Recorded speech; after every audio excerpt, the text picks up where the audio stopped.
Hello guys, good afternoon. Nanguha ako ng pansit-pansitan. Lalagayin ko siya. Susubukan ko siya. Mapababa yung uric acid ko. O, diba? Susubukan ko lang. Nakakababa kasi ito ng maraming benefits. Pero para sa akin, uric acid. Mataas kasi yung uric acid ko. Pero hindi naman ganong mataas. Mga 5% lang.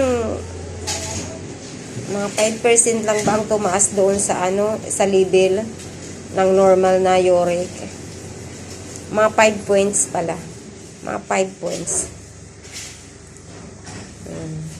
Bye-bye na guys.